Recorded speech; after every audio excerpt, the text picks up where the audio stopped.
কি রে, তুই এখানে এসে বসে আছিস? তোকে না কত করে বলেছিলাম কলেজ থেকে এসে নিজের কাপড়টা খুলে অন্তত রোদে দিয়ে আসিস। তোমার পল্টুর মাকে বলো দিয়ে দিতে রোদে। পল্টুর মা আছে বলে কি অসব করবে? তুই এখন বড় হচ্ছিস, নিজের কাজ নিজে কর। আচ্ছা ঠিক আছে, সে করব, এখন বাদ দাও। না, আজ আমি ভাত খাবো না, আমাকে তুমি স্যান্ডউইচ দাও। না, সব সময় তোর ফাস্টফুডই কেন খেতে হবে? এখন তুই ভাত খাবি, তারপর রাত্রে না হয় খাবি। সব সময় শুধু ফাস্টফুড ফাস্টফুড, একবেলা না হয় ভাত খা। আরে মা, পাউরুটি খাই, স্যান্ডউইচ খাই, কিংবা ভাত খাই, সবই হচ্ছে শর্করা জাতীয় খাদ্য, যা পরিপাকতন্ত্রে গিয়ে ভেঙে গ্লুকোজে পরিণত হয়, যা শরীরের সবচেয়ে বড় চালিকা শক্তি হিসাবে কাজ করে। তাই যে কোনো একটা খেলেই হলো। হয়েছে, বুঝেছি, এখন চল খেয়ে নে। মা বলে কথা, একটু একটু শাসন তো চলবে, কিন্তু বাচ্চাদের আবদার তো ফেলতে পারবেন না। তাই তো গিয়ে মেয়ের জন্য স্যান্ডউইচ না বানিয়ে ফ্রেঞ্চ টোস্ট বানিয়ে নিলেন এবং মেয়েকে খাবার জন্য খাবার টেবিলে ডাকলেন। কই গো, দাও আমার স্যান্ডউইচটা, খিদে আমার পেটটা একেবারে চু চু করছে। ওই তো টেবিলের উপরে রাখা আছে, খেয়ে নে। তোমার পল্টুর মা ওইখানে কেন রেখেছে? এখানে এনে দিতে বলো। না, পল্টুর মা তোমার মুখে পুরে দেবে। ও কাজ করে দেখে কি সবই করে দিতে হবে? নিজেরটা নিজে করো, যাও ওই চেয়ারে গিয়ে বসে নাস্তাটা করো। মায়ের এভাবে করা কথা শুনে সে ভয়ে চেয়ারটা চেঞ্জ করে নিল এবং মায়ের দেওয়া নাস্তা ফ্রেঞ্চ টোস্টটি খেয়ে নিল, কোনো রকম প্রতিবাদ না করে। ভয়ে নাস্তার প্রতিবাদ না করলেও পল্টুর মাকে নিয়ে দু একটা কথা তো মায়ের সাথে জুড়েই নিল। আর মা, তুমি আমার চেয়ে পল্টুর মাকেই বেশি আদর করো, সবসময় ওর পক্ষে কথা বলো আর আমাকে শুধু কাজ করতে বলো। না ঠিক আছে মা, ভালো কথা বললেও লাগবে তোমার খারাপ। যখন দেখবে পল্টুর মা আসেনি তখন দেখবো তোমার ওই কাজগুলো কি করে করো। আহা কি আনন্দ আকাশে বাতাসে। হয়েছে, আর এখানে বসে বসে বৃষ্টিতে ভেজার স্বপ্ন দেখতে হবে না। আরে কি যে মা তুমি, আজ বৃষ্টির দিনে একটু কড়া করে চা দাও তো। আর আজ খিচুড়ি খাবো, সাথে গরুর মাংস। আহ কি স্বাদ, যাও নিয়ে আসো। আচ্ছা ঠিক আছে, কড়া করে চা খাবি, খিচুড়ি মাংস খাবি, তাহলে যে আমার হাতে হাত বাটাতে হবে?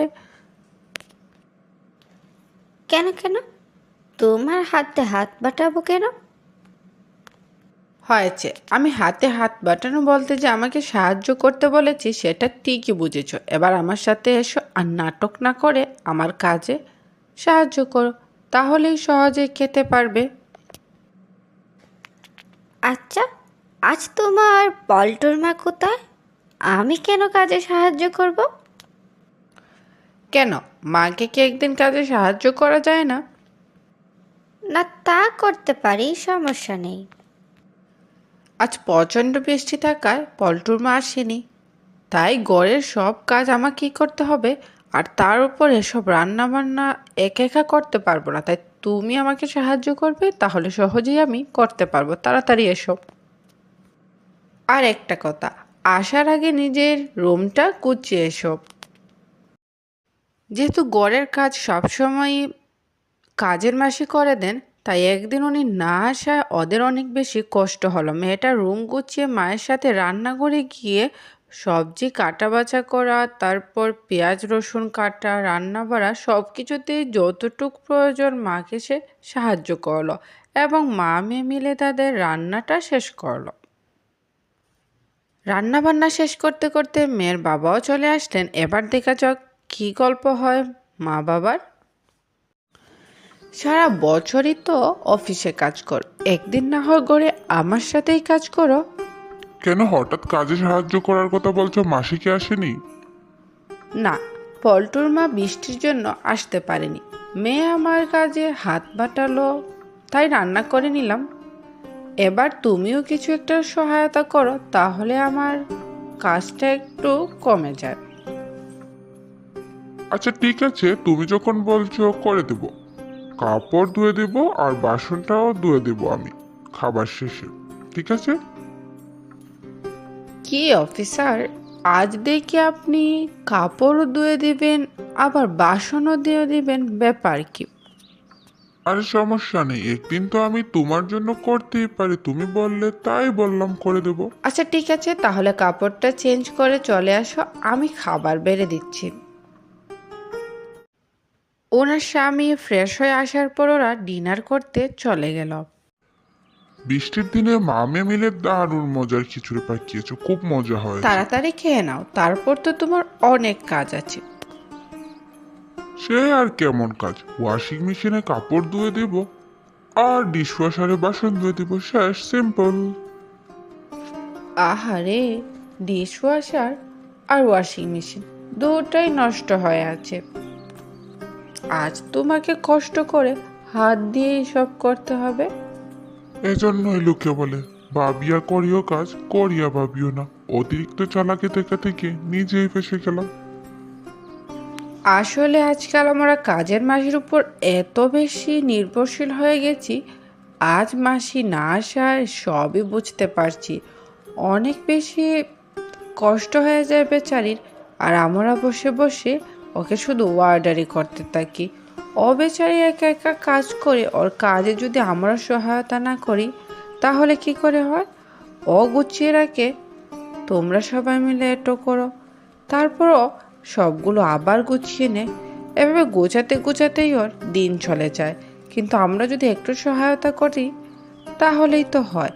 ও যা কাজ করে ওগুলো যদি আমরা ঠিকঠাক মতো করি তাহলে আমাদের ঘরটাও সুন্দর থাকে আর ওর কষ্টটাও কম হয়। ঠিকই বলেছ, অত মানুষ, ওরও তো বিশ্রামের প্রয়োজন হয়, আরাম করার ইচ্ছা হয়, তাই ও আমাদের কাজ করে দেয়।